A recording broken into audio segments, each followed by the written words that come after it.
Sudah terlapor kasus tudingan ijazah palsu Jokowi, Roy Suryo CS menggelar deklarasi tolak kriminalisasi di Gedung Juang Menteng, Jakarta.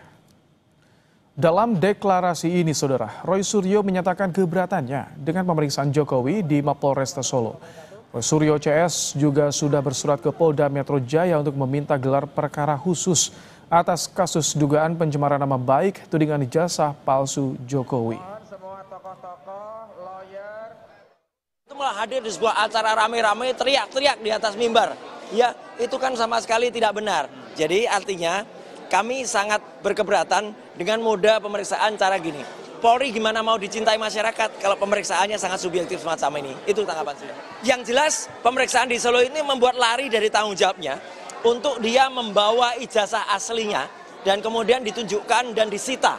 Ya, kami arahkan kepada Wasidik di Polda Metro Jaya untuk membuat gelar perkara khusus di Polda Metro Jaya agar gelar perkaranya itu tidak mengulang gelar perkara yang ada pada Bareskrim yang itu mengulang kesalahan karena melakukan gelar perkara secara subjektif. Presiden ke-7 Republik Indonesia Joko Widodo Rabu pagi memenuhi panggilan penyidik Polda Metro Jaya di Mapolres Solo, Jawa Tengah. Jokowi diperiksa sebagai saksi pelapor dalam kasus dugaan fitnah dan pencemaran nama baik dengan terlapor Roy Suryo CS. Usai menjalani pemeriksaan selama 3 jam, Presiden ke-7 Republik Indonesia Joko Widodo mengatakan dirinya menjawab 45 pertanyaan dari penyidik, mulai soal kuliahnya hingga terkait kader PSI yang unggah foto ijazah Jokowi di media sosial. Tak hanya itu, Joko Widodo juga bilang ijazah SMA dan sarjana miliknya disita penyidik untuk kepentingan penyidikan. Yang kedua, saya juga tidak memerintahkan untuk memposting ijazah itu di media sosial. Saya jawab apa adanya. Kemudian juga yang kedua mengenai Pak Insinyur Kasmujo, saya sampaikan bahwa beliau itu adalah dosen pembimbing saya dan memang dosen pembimbing saya. Tapi untuk dosen pembimbing skripsi memang bukan Pak Kasmujo tapi Profesor Dr. Insinyur Ahmad Sumitro. Ini untuk lebih memperjelas saja. Ya, juga sudah dilakukan tadi penyitaan ijazah asli S1 dan SMA oleh penyidik. 2 jenis ijazah aja Pak yang disita? Iya. Tadi juga bersama-sama ya dengan saksi-saksi yang lain yang juga diperiksa ada berapa? 11. Selain ijazah Jokowi, penyidik dari Polda Metro Jaya juga menyita ijazah teman SMA Jokowi saat pemeriksaan di Mapolres Surakarta pada Selasa kemarin. Total ada 5 ijazah teman SMA Jokowi yang disita penyidik. Ada berapa ijazah yang disita? Gimana? Ada 5. Ada 5 ya. Ada 5 ijazah. Jadi sebagai bukti nanti ya, untuk uji forensik. Walau kasus ini sudah masuk ke tahap penyidikan, namun belum ada satu orang pun yang ditetapkan sebagai tersangka oleh penyidik. Widi Nugroho, Kompas TV Solo, Jawa Tengah. Membahas soal penyitaan ijazah Jokowi dan juga bagaimana proses hukum yang terjadi di Polda Metro Jaya, kita sudah bersama dengan penasihat ahli Kapolri bidang hukum, Irjen Purnawirawan Arianto Sutadi. Selamat malam Pak Ari. Selamat malam Pak Ibrahim. Baik. Selamat malam Pak Hamzah. Hari ini penyidik dari Polda Metro Jaya menyita ijazah SMA dan juga sarjana milik Joko Widodo. Ini kepentingannya untuk apa Pak Ari menurut Anda? Ya, seperti saya sampaikan dari dulu ya, ini sudah naik ke penyidikan Pak. Jadi langkah-langkah dari penyidik sekarang ini adalah mengumpulkan barang bukti, mengumpulkan saksi dengan cara yang sesuai dengan undang-undang. Kalau sudah sampai pada tingkat penyidikan, maka pencariannya itu harus berdasarkan pakai semangat ataupun legalitasnya itu pakai pro justisia. Meriksa saksi juga pakai kop pro justisia. Gitu kan. Kemudian menyita barang juga ini kalau dulu kan waktu tahap penyelidikan hanya pinjam saja, melihat-lihat gitu membandingkan. Tapi karena ini akan dijadikan sebagai barang bukti, ya maka ijazahnya apapun barang bukti yang ada di sana itu disita kemudian. Oke. Jadi prosesnya akan berbeda dengan yang terjadi di Bareskrim ya? Ini murni yang dilakukan oleh penyidik di Polda Metro Jaya Pak Ari ya? Iya. Kalau yang di Bareskrim dulu itu kan masih baru pengaduan ya. Pengaduan, kemudian Barreskrim melakukan tindakan penyelidikan. Penyelidikan itu adalah mencari keterangan dengan cara yang tidak pakai upaya paksa. Dulu Barreskrim ketika melakukan penyelidikan itu dulu sempat datang ke Gama juga. Nah, di sana melihat-lihat semua dokumen-dokumen yang ada, termasuk kalau nggak salah juga ijazahnya ataupun dokumennya Pak Jokowi itu semua diperiksa dulu. Bahkan dulu kan diperiksa pakai lapor. Tetapi itu bukan pakai penyitaan dulu baru diperiksa pakai lapor. Nah, kalau ini dari laporan yang di Polda Metro ini kan Pak Jokowi sebagai pelapor ini. Pelapor kan kemudian sudah naik penyidikan, maka pelapor itu Pak Jokowi menunjukkan ijazah aslinya. Nah, itu kemudian nanti akan disimpan oleh penyidik dan itu pasti akan disita dulu. Nanti akan dilampirkan di dalam berkas yang akan disampaikan nanti apabila selesai nanti dikirimkan ke kejaksaan gitu. Ini kan sudah sempat diuji keaslian di Barreskrim, namun di Polda Metro Jaya kembali disita.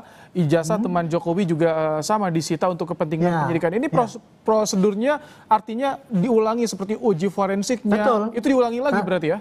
Iya, karena dulu waktu disampaikan di Barreskrim dulu, kan baru Dumas, belum sampai LP. Dan itu kemudian ternyata memang tidak ada pidananya. Kemudian tidak dilanjutkan penyelidikan.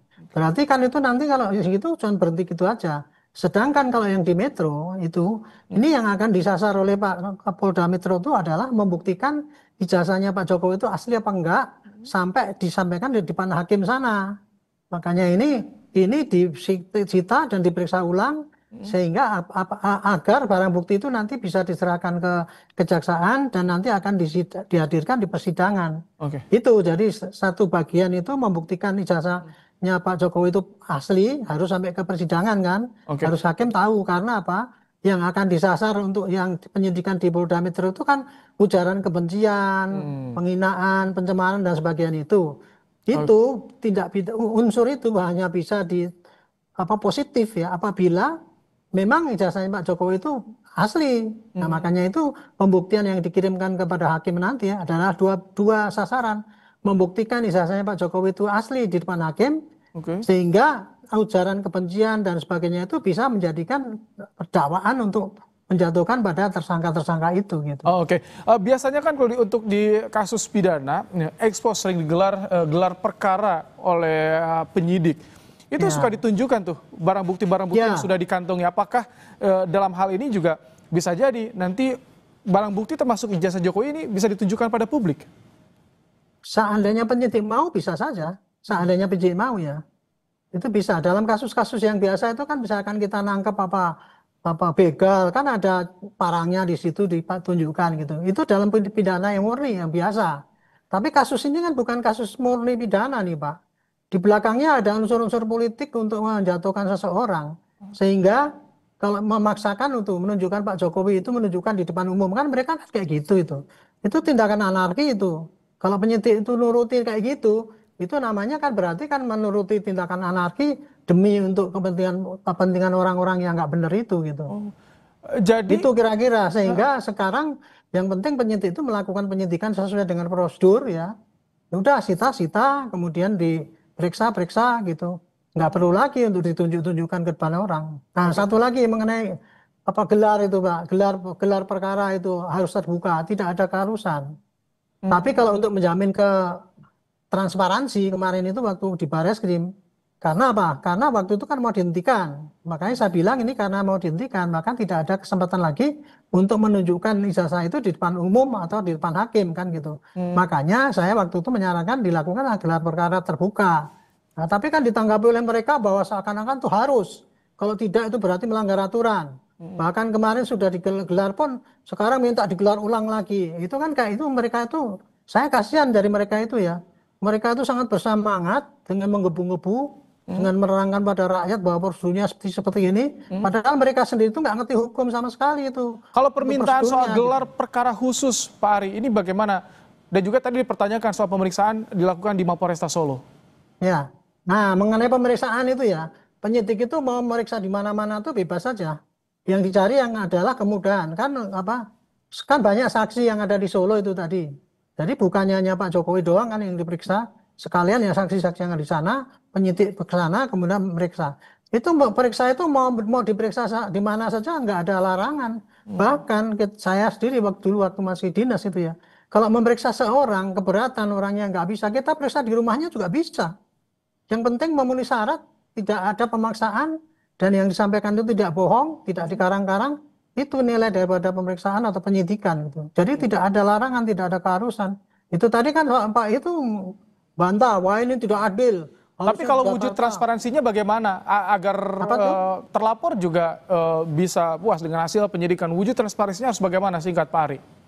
Maksudnya wujud transparansi apa? Dari proses penyidikan yang dilakukan oleh penyidik Polda Metro Jaya nantinya ketika dipertanyakan. Penyidik Polda Metro Jaya sepanjang dia melakukan penyidikan secara profesional, dia meriksa penyidik itu didampingi oleh pengacara.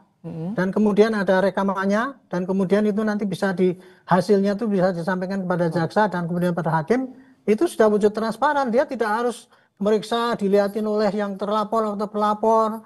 Itu kan arti harafiah dari transparansi. Tetapi kalau dalam penyidikan itu tidak ada keharusan penyidik itu menyampaikan pada rakyat ini loh yang sudah saya kerjakan. Tidak, gitu. Tidak ada.